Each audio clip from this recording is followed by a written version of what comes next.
Kampioenskoorts bij Cambuur rint op naar historische winst. Feest en treurnis op de 4 kilometer in Snits. En gasbaanseizoen lang omlet los. Dit is Boppenslag met de sport van maandag 15 april.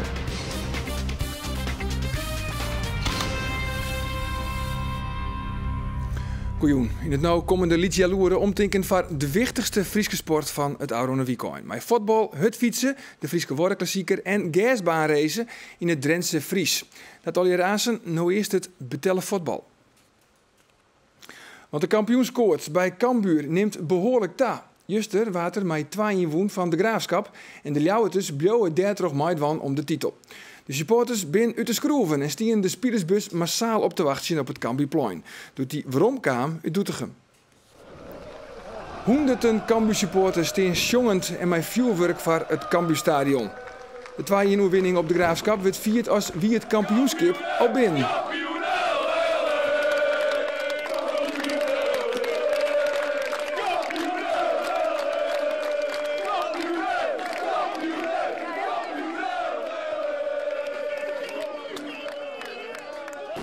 Feest dus bij Cambuur, maar het hiertje in de Graafschap ek wel oorskind. Het wie bij vlagen billenkniepen in Doetinchem, want de thuisploeg kreeg kansen op meer. En boven dat hier Cambuur net te klein op beslissings van de skiezochter. In de wittenskip dat Volendam vreed woen had, is de opdracht van Cambuur op voorhand duidelijk. Alleen nog een overwinning is genoeg als dit de titel haast wist naar Volendam. Elmakrini op het middenveld tussen Treiman van de Graafschap levert hem in bij Van Ewijk. De handige dribbelaar aan de kant van de Graafschap. En dan gaat hij onderuit. Is dit een strafskop? Skiesjochter van de Kerkhof jouwt hem net. En daar had Cambuur geluk. Maar het is een overtreding van Elmakrini. En Pieter Hustra, de Friese coach van de Graafschap, is poer razend lullig. Jansen. Van der Laan kopt de bal naar Varren. Die shit terug. En dan is Martijn Barto alert. De eerste mogelijkheid van Cambuur, maar op de voeten van Joost Terrel. Hoekskop van Tigadouini. Graafschap werkt de bal voort, maar dan Oebele Skokker. Op een einde paas naar Tigadouini. Waar zit er voor de goal? Onder oren Martijn Barto. Die komt bij de eerste peel en het is 1-0. Hij stekt de voet uit en via de binnenkant van de peel zet hij de Ljouters op een 1-0 vastsprong. Hij scoorde al in Os en Dordrecht en nu dochter het op een eindje in de Graafschap. De Graafschap is knap uit de kleurkamer gaan. Awassar naar Massop. De Doetinchemmers op jacht naar de liekmaker, maar Massop. Het schot gaat door de goal van Leonard Nienhuis. Awassar. Speelt de bal aan Dijkstra. In één keer de Egypte naar Martijn Barto. Die is van de Meulen de baas. En dan het schot.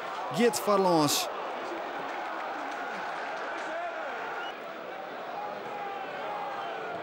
Massop. Nou, van der Meulen. De doeltroef terug Tigadouini. En dan Skokker in één keer terug naar Martijn Barto. Dit moet het 2-0 worden. Maar hij stuit op Joost Terrel. En daar baalt ervan. Enorme kans voor Martijn Barto. Parcicek. Kopt de bal erin. Bakens haalt het voort. Nog een keer Parcicek. Druk nou van de Graafschap en El Hasnoui. Maar het schot. Verrassend uit de draai. Jansen. Romte aan de linkerkant bij de Veluwe. Die wordt voend terug Awassar. Facet, tweede peel van Ewijk. En dan voor de goal Parcicek. En het is 1-1. Je vielen het onkomen en de liekmakker die valt ek. Parcicek, de invaller, maakt het hem op onjaan van Ewijk.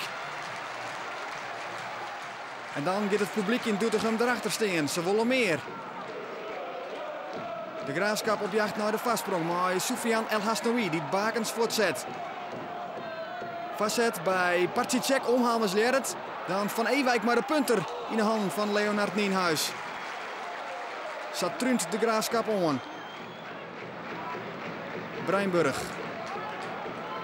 De Veluwe, waarom? Nou, Van der Meulen, die liet hem uitroeven. Terug de Leeuw, knap werk. En dan de vrijheid van Martijn Barto. Wordt dit aan de beslissing? Jawel, Martijn Barto. No bloed, hij wel cool. En hij zet Cambuur op een 2-1 vastsprong. Jeder in de wedstrijd mist hij dus een grote kans. Maar nu scoot hij de bal keurig onder Joost Terrel terug. En dan is er nog 2 minuten te spelen. En had Cambuur de vastsprong te pakken. Bij de Graafschap alles naar Farenta. En dan ontstaat de romte voor Cambuur. Maar de rappe Hivat. Die wordt voen, terug Tim Bakens. Hij is van de Meulen de baas. En dan om de keeper heen en de goal is leeg. Maar vies te slap in sketten terug Hivat. Blessuretijd intussen. Hoe lang wordt het nog? El Macrini, maar de uittreding. Maar weer geen strafschop. Daar komt Cambuur op een ei heel goed waai. En de frustratie bij Pieter Huustra die de bal voortskopt. En dat accepteert de scheidsrechter net. En hij stuurt Huustra naar de tribune. Maar het zal Cambuur een vast wezen. Het feestje wordt vierd. Blijdschap en ontlading bij Henk de Jong. De spelers danken het mooiruizige publiek. Want Cambuur wint met 2-1 van de Graafschap. En docht volslijn mooi voor de titel. Ja, grote ontlading bij de ploeg van trainer Henk de Jong. Nou, die historische oerwinning. Want zo'n 1964 hier Cambuur net meer woen in Doetinchem. Cambuur bloot dus op kampioenskoers. Met dank aan man van de wedstrijd Martijn Barto. Ik ben blij dat ik de laatste wedstrijden weer belangrijk kan zijn. Veel doelpunten, goed spel denk ik van heel de ploeg. Dus dat is een mooie opsteker. En, ik hoop dat er nog iets moois gaat komen. Martijn Barto is gewoon een topspits. En dat wordt net altijd jongens. Je vorig jaar speelde Martijn Barto ook hier met 81 goals. Martijn Barto scoort net alleen zelf zo nou en dan of hij mist wat. Maar hij liet oor niks scoren. En hij werkt het keihard. En dat is John Hulper de meest net. Hij is gewoon een topspits. Ik dacht op een gegeven moment toen die 1-1 viel. Van, het zou toch niet zo zijn dat we hier met 1 punt of met nog minder weggaan. Want eigenlijk hadden we het al eerder af moeten maken. Ja, en dan ben ik inderdaad heel blij dat Barto hem uiteindelijk naar binnen schuift. Ja, we hebben met z'n allen hartstikke veel gegeven deze wedstrijd. En als je dan in de 88e minuut de 2-1 binnen schiet en de 3 punten vrijwel zeker zijn, dan ontploft iedereen denk ik. Ja, het optimisme is groot, maar Volendam is, voor alle duidelijkheid, nog wel de koprenner. Staat 2 punten meer als de Ljouwertus, dat nou tweede zit. Volendam speelt het vreeds in Excelsior en daarna nog in MVV en de Go Ahead Eagles. Cambuur speelt het Nijwieken zowel uit als thuis in Emmen en stuurt de competitie dan oor in Excelsior. Vreugde en verdriet lezen dicht bij elkaar en dan vooral in Snits. Want daar werd Snits wie zwart. Hem eens al deadline het bij degradatie, daar dreamt ONS Snits van de titel. De ploeg van trainer Jan Flaps zit al haast het volsluitende seizoen boppen aan. Nog 4 finales en het kampioenschap is binnen. En het kind dan zelfs wijzen dat ONS kampioen wordt op het veld bij Harkemasse Boys. Maar goed, dat is pas voor letter. Eerst master Oude Sneun aanrekkende worden, maar Nunspeet. Het is sneun te midden. De voetballers van Snitswiet-Zwart maatje haren op voor een lange busreis naar Gemert. De ploeg van Johan Grote stiet stief onderaan in de topklasse en had een wonder nodig om er nog in te blijven. Maar eens wit elken in het wol. Het topklasse avontuur is zo goed als voorbij. Ja, als je een beetje reëel bent, is het eigenlijk al gedaan. Ja. Hoe oors is de sfeer een paar 100 meter verderop, bij sterkgenoot ONS. Daar rint het kampioenskoorts stadig gewoon op. Hier volgt de opstelling van ONS Bozo Sneek. Onder nummer 1, Ale Geer de Vries. Nummer 27, Patrick Goedhart. Nummer 3, Bjoe Pruksma. Wat is een kampioen, ONS? Ja. Ja? Ja. Jo, twijfel je net? Nee. Bepaalde dingen moet je duidelijk in wezen. De doelstelling is echt helder. En ONS-voorzitter Harm de Wacht wil dat voor de camera nog wel eens herhalen. Wij willen gewoon naar de topklasse. Dat is duidelijk. Het contrast is groot. Snitswiet-Zwart degradeert uit de topklasse en ONS zit op de drompel om naar de topklasse te promoveren. Je vraagt je af of het net beter is als beide ploegen fuseren in een topteam dat echt boppen in mooi draaien kan op het hoogste niveau. Ja, ik ben er voor mij dienst, maar ja, dat zijn natuurlijk de clubs die erover beslissen. Hè, dat voor de toekomst zou dat wat het beste werden. Het clublied? Ja, clublied. Ik moet er nog naar hopen.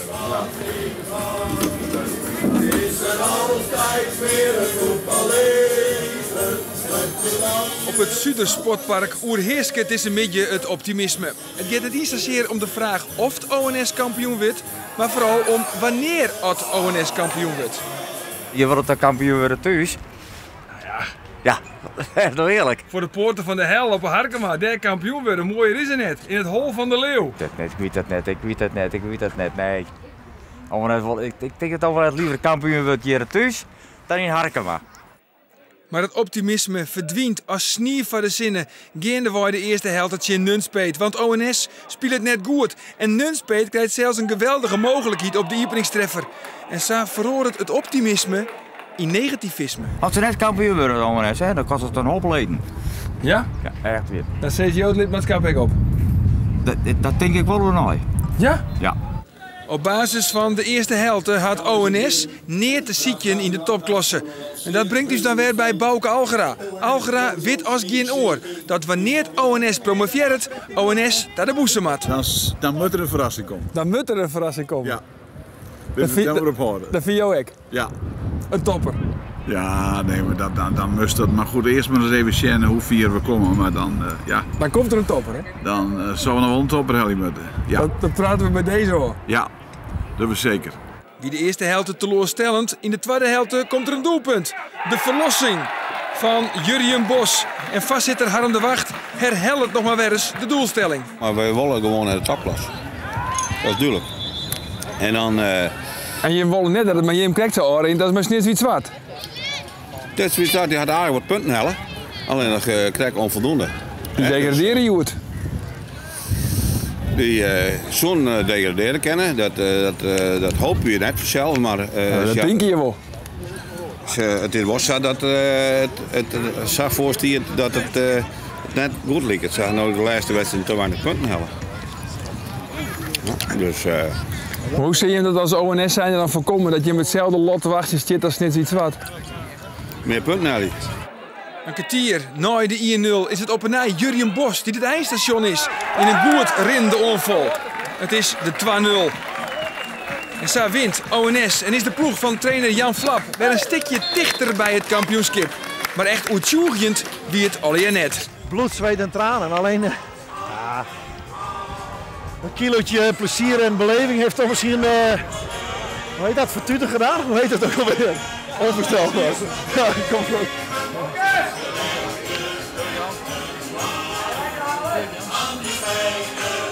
We staan in de haatklasse. ONS gaat onder leiding met 44 punten, nu 22 spelenwedstrijden. Volgen op 3 punten terug SVZW. Maar de ploeg uit Wierden had vol een wedstrijd meer spelen. SVZW wie dit weekend trouwens met 3 te sterk voor Harkemasse Boys. En dat wie dan het vierde verlies op Riegen voor de Boys. Dat nou echt oppassen moet, want de ploeg van trainer Willem Brouwers zit nog maar 2 punten boven de promotie-degradatie plakken. ONS speelt takken weekend de uitwedstrijd in Sparta Nijkerk. Harkemasse Boys speelt dan de cruciale wedstrijd in NSC de nummer 3. En Snitswiet Zwart is juster officieel degraderen uit de topklasse. De ploeg van trainer Johan Grote speelde sneun al met 1-1 leek in Gemert. Maar omdat Shabab Snijn woen van Kuik is het doek nou definitief vallen voor Snitswiet Zwart. En Pieter Wening is juster 8e worden in de Amstel Gold Race. De Rakiet liet hem juster in het Limburgse longen zien dat hij de farm te pakken had. De 22-jarige hutfietser wie de verrassing van de dag en kwam na goed 250 kilometer als 8e en ik als beste Nederlander oer de eindstreek naar de finale klim oer de Kouberg in Zuid-Limburg. Het groepje Wening lag 22 seconden achter winnaar Roman Kreuziger uit Tsjechië. 3 keer kregen de Frieske woordenklassieker een Frieske winnaar. Maar zo bijma, Sirk-Jan de Haan en Sipke Zijlstra kregen dit voor elkaar. Dit weekend stiet de 9e editie op het programma en op het nooi dienen een aantal Friesen mooi voor de prijzen. Wichtigste kandidaat op Varhoorn wie Wim Stroetinga. 192 man schreeuwen haar in voor de koers voor 174 kilometer. Wim Stroetinga is de grote favoriet als het omkomt op een massasprint. Maar het is pas de tweede koers die haar riet. Want na het drukke baanseizoen had Stroetinga een paar weken rest gaan. De start in Burgum achterna het enige moment dat alle rieders bij elkaar binnen. Want al heel vlug komt er tekening in de street. Na 4 kilometer een grote valpartij en het peloton is in stikken brutsen. Hier en daar fietsers langs de kant met malheur. En voorin ontstaat een grote groep. De gearwerking is goed, ze beziek je de achtervolgers op een grotere achterstand te rijden.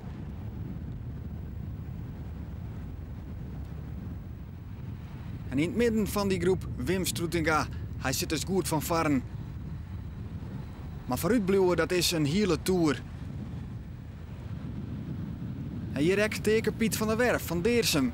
Waart dit hier al treden bij de ronde van de Veenkoloniën en nou ek knap voorin. Maar dan, hoe de klinkers in de bocht. Waar looit er op een groen? Het is teken Piet van der Werf. Maar hij klimt wel vlug weer op een fiets. En dit is 200 meter verder, weer een valpartij. En dit zocht er slimmer uit. Tal ploegmaats van der Werf erbij en Lars Bart Lauw is er het slimst stond daar. Grutte Jaap hoe de varhollen en hij zal de koers net uitrieden. Spannend moment bij het spoor. Want de bomen zijn dicht en daar moet er net 1 uur heen. Maar het peloton komt er achterom denderen. De radiowijn, wat materiaalauto's en de politie en daarachter het peloton. Een perfecte change-regeling en dat is echt wel eens oors.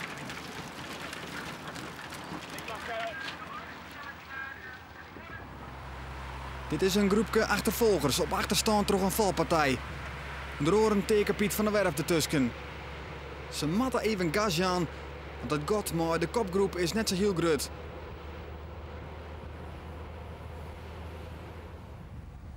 Ek Niek Hooghiemster in de achtervolging. Hij is op het paard waarom. Hier verliezen hier een beroerd seizoen wie u traint. Maar lip het nou op bij de Friese Leeuw. En de achtervolging had succes, want de man komt erbij. En voetendaallijks vormt het dan een kopgroep van Fjouwer. Maar daarbij teken Piet van der Werf. Het zelfskip van Jaap Kooijman, Dennis Smit en Stefan Poutsma. Geerwerking is goed, maar de vastsprong wordt lietser. Het peloton maakt het jacht, want Rabobank en Co gaat de grutte ploegen haar de slag mist. Stefan Poutsma, hij houdt uiteindelijk het langst staan. Maar 1 ronde voor de eind werd hij weer ompakt. En in de laatste kilometer is Jasper Bovenhuis dan uitnaaid. Hij wint, kind 50 meter van de streek de handel omheen dwaan. Hij verrast Wim Stroetinga die naar een tweede plek sprint. En het is dus dan een pure gok in het eind wat je doet. Want bloos bij Bovenhuis, ja, dan kerst er misschien uitroeien. Ja, klopt. Maar nou had hij gelijk al niet meer doorgereden. En ja, dan had ik op kop door moeten trekken. Ja, dat is een moeilijke keuze. Je weet het, op zo'n moment moet je heel snel beslissen. En, ja, ik denk dat ik wel goed beslist heb, alleen ik had het geluk er niet mee. Ja, want de klassieker winnen is natuurlijk wel een hele mooie. Ja, dat klopt. En in Friesland heb ik eigenlijk nog nooit de klassieker gewonnen bij de elite. En ja, dat wordt wel eens een keer tijd. Teken Piet van der Werf joeg de koerskleur, maar hij kwam aan de eind toch te kwad. Ik wil in de overval gaan en toen de laatste 2 routes ben we weer ompakte. Dat was jammer en toen ik nou ook een beetje mijn kroet verzit. Ja, ik probeer eerst in de sprint nog wat te dwalen. Maar ik echt een pittige koers. De heegste tree van het podium is voor Jasper Bovenhuis. Wim Stroetinga wordt tweede voor Robin Wennekes die het als tweede eindigt. En marathonrenster Mariska Kramer van Drachten had snel de hele marathon van Den Helder woen. Kramer zet een winnende tierdeel van 21 en 31 tellen. Het tweede plak ging naar Yvonne Kassenberg van Ljouwert. De renster van Leonidas klokte een knappe tiert van 1 uur, 22 minuten en sontje tellen. Het Iepen Nederlands kampioenschap gasbaanracen is nog niet aanzet in de Drentse Fries. Deze titelstrijd hoe 6 wedstrijden nog een groot tal Friese koershavens mooi. De regerend nationaal kampioen komt likwols uit Greenslongen. En dat is Mark Stiekema van Stadskanaal. Jannik de Jong, Dirk Fabriek en ik Jeffrey Woordman zullen er alles aan doen om de titel weer naar Friesland te halen.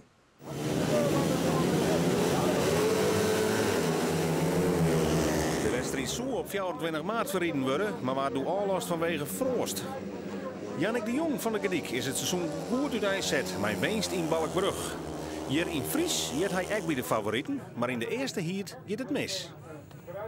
Nou, ik zei gewoon niks meer en het wie midden in de bocht. Ik denk van, ik wist totaal niet meer waar ik wie. Ik denk, nou, laat maar gaan. Dus toen ging ik onderuit.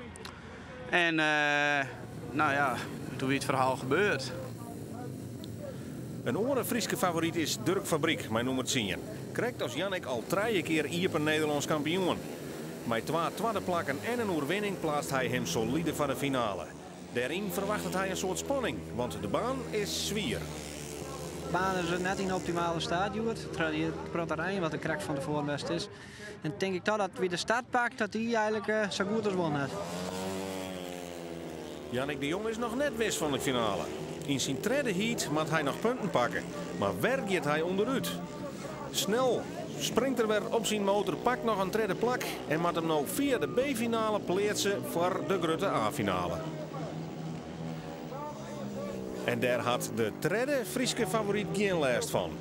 Mijn nummer 11 is het de 22-jarige Jeffrey Woordman uit Watten, die hier zijn tweede heat op Riegen wint. En zag zet zijn seizoen dus heel goed uiteen. Ja, het is heel goed begonnen. Ik heb vandaag alle heats gewonnen. Ging redelijk makkelijk. 2 weken geleden in Boukbrug ging het ook fantastisch.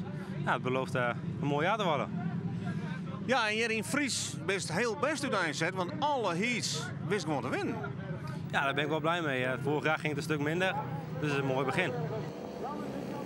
De finale bestaat dan uit 6 rieders, waarvan 2 komen matten uit de B-finale. En het worden 2 Friezen, want de winst gaat hier naar Henry van der Steen van Oudebeeldsiel. Krijgt voor Jannik de Jong, die dus op het nipperke het laatste finale plak pakt, terug tweede te worden. En het belooft een spannende finale te worden, met 4 Friezen en 2 Grenzers. Mark Stiekema van Stadskanaal en Randy Oldenziel nemen het op. Het zien Jannik de Jong, Henry van der Steen, Dirk Fabriek en Jeffrey Woordman. Woordman in het midden, mijn nummer 11. Berucht om zijn snelle starts. Hij liet het er hier wat tussenin te zitten, maar daar gaat het in hier een helemaal mis. Mijn Mark Stiekema vooraan en daarachter mijn Randy Oldenziel. Een zwiere crash.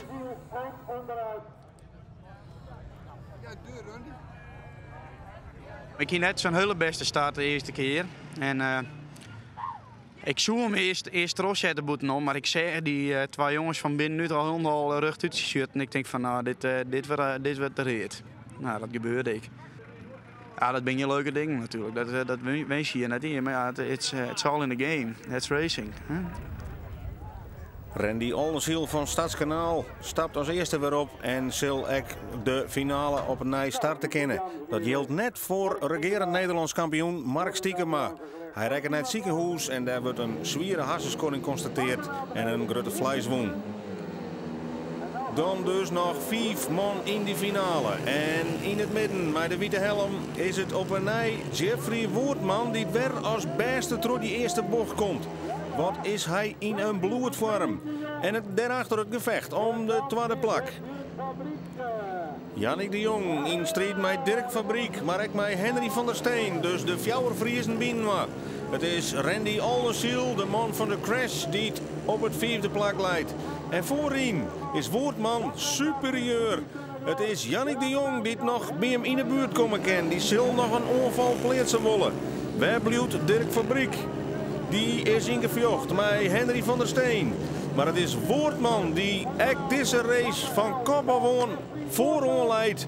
En hier een hele mooie zege helpt. Hij wint de wedstrijd in Fries voor Jannik de Jong en voor Dirk Fabriek. En het 4e plak is voor Henry van der Steen. Elk jaar wordt het beter en beter. Ik word beter, het materiaal wordt beter, mijn team wordt beter. Ja, zo langzamerhand krijgen we steeds meer ervaring. Het is niet alleen een spelletje wat je op talent kan doen, maar je hebt ook echt ervaring nodig. Ja, zo langzamerhand komt er bij iedereen steeds meer. Een compleet Fries podium. Jeffrey Woordman, Jannik de Jong en Dirk Fabriek. Ja, ontzag via de sport op deze manje. Nou, dadelijk keer we zien naar het Frieske Nijs in Joert. Voor nu nog een hele gezellige jongen. Dag.